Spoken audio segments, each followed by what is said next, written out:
Hello and welcome to What's Flowering in My Indoor Garden. I am Ina. And I am Iris. These are the wonderful blooms for June and July. Before my mum starts, if you enjoy this video, please subscribe to my mum's channel and hit the like button. Thank you very much. It is finally summer, mid of summer here in the UK.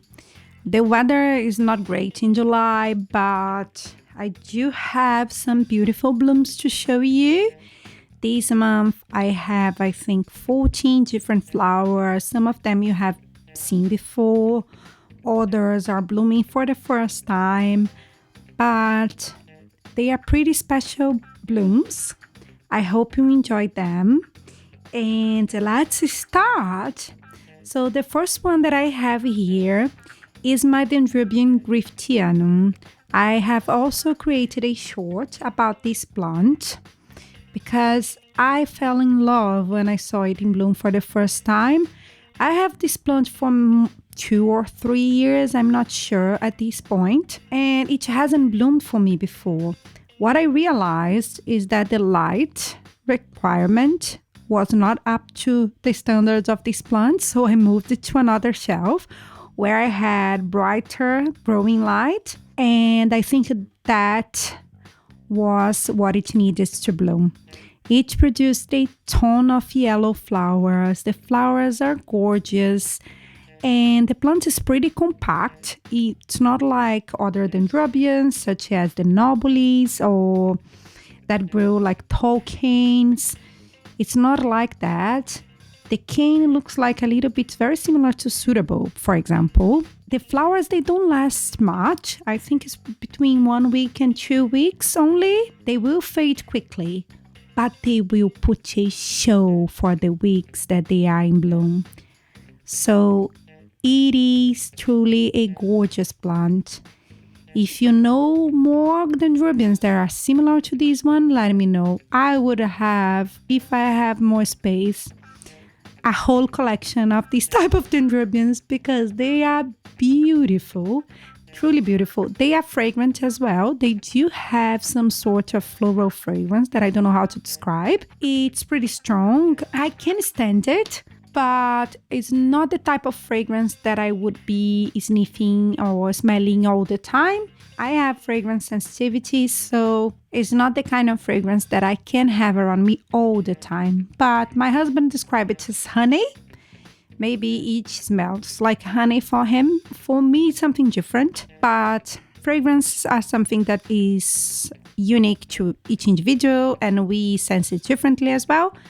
So again, it depends. But let's move to the next plant, shall we? The next plant is another dendrobium. It produces yellow flowers. So this one, you have seen it bloom before. It bloomed after winter, after its winter rest. It's called, I think it's the yellow song canary. I am not completely sure, but I just suspect it is this one because it's very similar to everything that I've seen on the web, but I don't have its ID, so I cannot confirm. It's also in one of my videos where I showed you some plants that rebloomed in summer or that were pushing out spikes out of their seasons. This is one of them. I've never seen a Dendrobium nobile hybrid blooming now in the middle of summer, and I have it for a while, so it didn't have any winter rest. I didn't provide any cool down in temperature, but for any reason it decided to push some blooms very late for this plant. I don't know why, but I suspect because the weather here has been very unstable. So I have a whole video about that. I will not get into that in details. Let's go to the next plant. Let's introduce Phalaenopsis. Who doesn't like their blooms? The first one is Phalaenopsis Equestria var. Peloric. Thank you for the cute introduction. I've never had an Equestria before. This is the only one that I have. I think I bought it on eBay. It wasn't a nursery. It was someone who was selling it. And this one is called as well the three-lipped type of Equestris because the peloria is when we have petals or sepals that try to mimic the leaves. And you can see here, looks like the plant has 3 leaves. I really like the pattern. I think it's beautiful. Should it be, if I knew how to paint, I would do a beautiful drawing or beautiful paint with these flowers because, I don't know, has something exquisite, something unique to it. The pattern is really nice and the combo of colors as well. However, the flowers are tiny, tiny, tiny, and the Phalaenopsis is not that small. I wish the flowers were a little bit larger, but they are not. They have no fragrance. So it's not the kind of Phalaenopsis that we will smell anything. But it's nice to have, finally, to have an Equestris and to have an Equestris with such an interesting pattern. Anyway, I've also showed you this before, but this time it has more blooms. I had some issues with heating and not watering it on time, so some of the blooms have gone very early, so I don't have the most beautiful display right now, but maybe next time. So let's keep into the Phalaenopsis realm, shall we? The next one is a mini Phalaenopsis, a purple mini Phalaenopsis that I've also seen before. It also bloomed, pushed out flower spikes when it was winter and bloomed end of winter, beginning of spring. It's one of the tiniest Phalaenopsis that I have in my collection. It produced purple flowers. And I think the most unique things about this one is just in all hybrids is the size, a very compact Phalaenopsis with very cute flowers. Again, just decided to push out some flower spikes after its season. So I wasn't expecting a ton of flowers. So I just have a few, but that's good. I'm happy with that.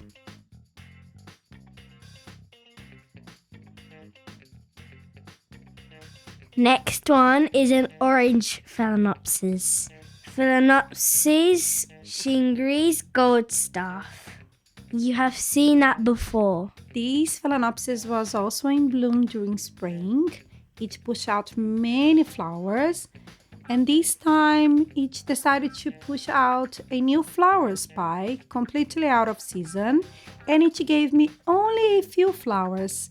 So the display is not as beautiful as before, but the flowers are quite vibrant now. These flowers, they usually lose their color when they age, but they are extremely vivid now, and I love the color combo of this Phalaenopsis.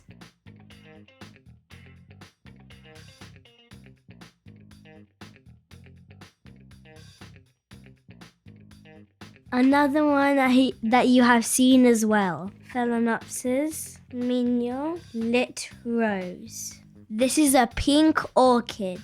And you definitely have seen that in bloom as well when spring started. I've showed you this one, a beautiful flower spike. This time it didn't push out so many flowers since I don't know why it decided to bloom again. This is a completely new flower spike. But there we go. I do have some more Phalaenopsis, and I don't know if I have told you that before. The leaves are mottled. The pattern is very subtle, but you can see the mottling on the leaves.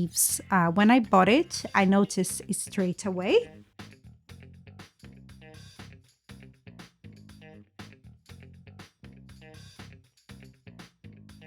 Next one is my Phalaenopsis Bellina, and that's the only polychylous that I have in bloom now. I hope I'll have more to show you next month, but I have a whole video dedicated to this one that I posted last week or this week, I'm not sure. I'll link it down below. But this one is one of my favorite Phalaenopsis because of its fragrance. I love the smell of these flowers so much. And I'm not gonna talk a lot about it because, again, I've just recorded a video, so I'll link it down below and I'll leave you with some footage of this beauty.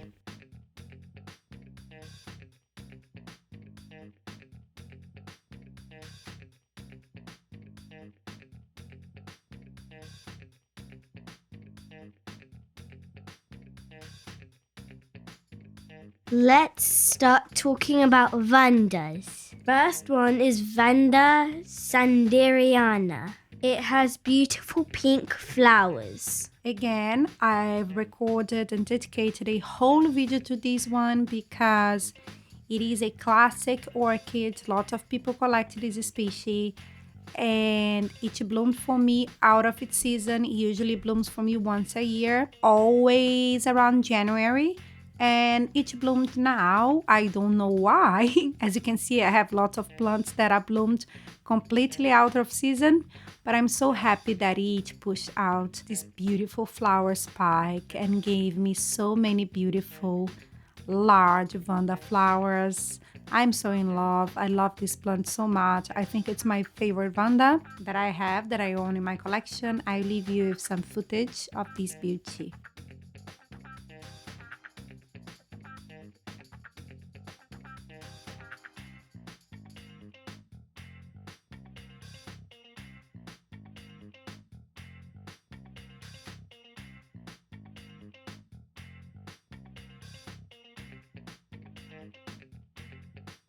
Next one is my purple Vanda. You have seen that before. It's such a reliable bloomer. Again, I've probably showed you this year, this Vanda. I don't know when it was in bloom, but I'm sure it was in bloom maybe four months ago. This one blooms between, I think, 2 to 3 times a year. So if you want a Vanda that will definitely bloom many times a year and will reward you with beautiful and gorgeous blooms, go with some similar to this one because it is not fussy with the growing lights. It's pushing out new roots. It's a very, very healthy individual as well. I could not show you. Let's see some spidery flowers. This one is my Bratomia Tokian. Thank you, Iris. I have a whole video about this one as well. It's not a new video, but I'll link it down below. I love the brassica shape that this hybrid has. And the feature, the pattern, how the leaf contrasts with the rest of the flower. The wild shape. I've never expected. Every time I saw brassica pictures, I was never so amazed. But when you see it in person, for me, it's quite unique. Especially when you see many flower spikes. I am in love. I would have more brassicas just because of this one. This one won my heart. So that's all that I have to say about it.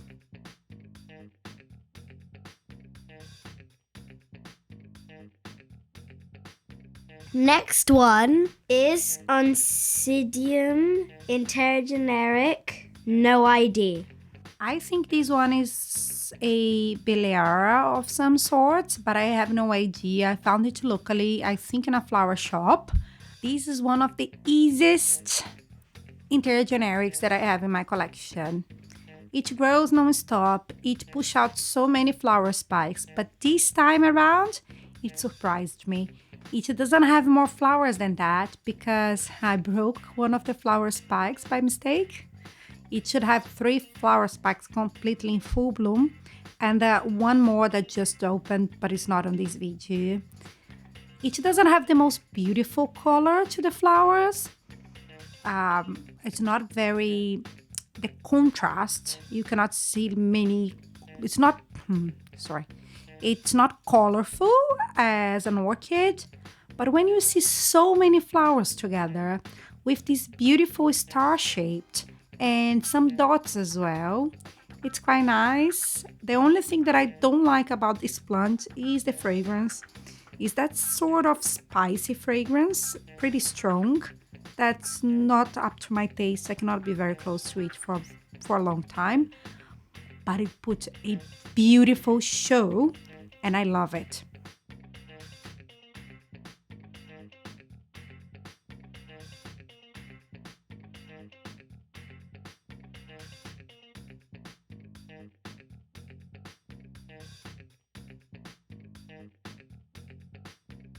Now we have an Oncidium.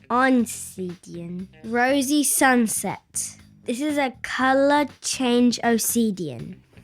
Thank you, Iris. So these Oncidium produce so many flower spikes and I wasn't expecting it. It's blooming non-stop. So again, if you want something that will bloom non-stop, this is one as well to put in your list. When all the flowers are open, it has something very similar to the twinkle. It's the shape of the flowers. It's a little bit larger, but it's very, very similar. And the fragrance is similar to the twinkle as well. That's sort of vanilla, honey. What I love and adore about this plant is that, as Iris said, it's a color change orchid. So the flowers will open with an orange tone and it will fade to a pink tone. So when all the flowers are open, usually they will become pink. But when they are very young, they are some sort of orange. I tried to film some of them when they were opening for you. I hope you can see the difference between the old flowers and the new one.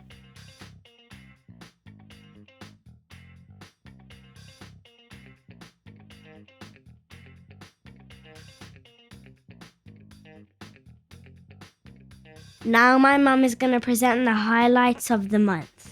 So I have some Brassavolas hybrids and someone just gave me a kiss. It's quite nice, thank you. I have some Brassavola hybrids. It's the first time that I see these flowers in bloom. And again, they are not new. I have them, I think the first one, I have it for 2 to 3 years as well. And I've never had a Brassavola in bloom. So, can you imagine my surprise when these two plants decided to push out spikes and buds at the same time? I was so excited. I was counting the days looking at these buds. What happened is, I'm going to introduce you the first one. That is Brassavola Morning Glory crossed with Brassavola nodosa. So this one, it's a Morning Gloria that's basically, I think it's Brassavola. I'm sorry about that. It's basically a nodosa. The Morning Glory is a nodosa crossed with Cattleya purpurata. So I had no idea how the flowers would look like. Usually Brassavola nodosa has a specific flower shape with this big lip, and that's how this plant is presented.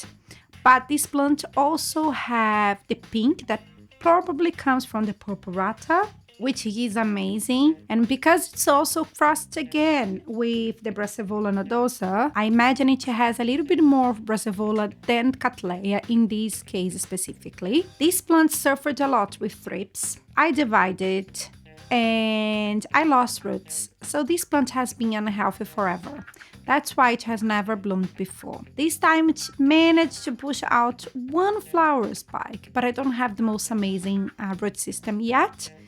I will take very good care of this one because I loved to see this one in bloom.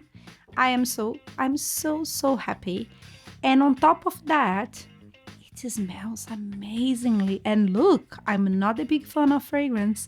And usually I don't find that fragrance amazing. In general, I cannot stand strong fragrance for a very long time. There are a few that I love. I wasn't expecting because these are nighttime fragrant orchids. This one, I didn't notice any fragrance during the day. And usually nighttime flowers, they have that sort of strong fragrance to them. This one smells very floral, light. It's like fresh. You know, Cattleyas, the Bellina, some sort of fragrance in between that. That's how I sensed it. And I didn't expect that. So, on top of that, I love the fragrance as well. It's the kind of fragrance that I would put in a perfume and I would wear it, just to tell you. So, let's go to the next one because otherwise I'll be here talking about it forever. Brassavola Amethyst. This one, it's another hybrid. It's again crossed with the Cattleya purpurata by coincidence because I bought them in different places at different times. And it's a pretty large species. It's the kind of individual that's very strong. The difference that this one is crossed with Brassavola cuculata. So that's why the flowers have a completely different shape. If you look at it, each has that sort of star shape to it that comes from the cucullata, but also has the pink color that comes from the purpurata, and a much stronger pink color if you will compare to the previous one. What happened to this plant is it produced a ton of new divisions. It is a very healthy plant, and I should have many more flowers if thrips haven't attacked it constantly. What I believe is that thrips destroyed the buds before they formed completely. Although it tried to push out some buds and flower spikes, it didn't manage to. So I've been growing this plant and offering highlight and all the right conditions. But because of the thrips, it never bloomed for me. And now finally I managed to have 2 flowers. Similar to the other one, it has the same sort of fragrance. The fragrance is very similar and it's very fragrant at night time.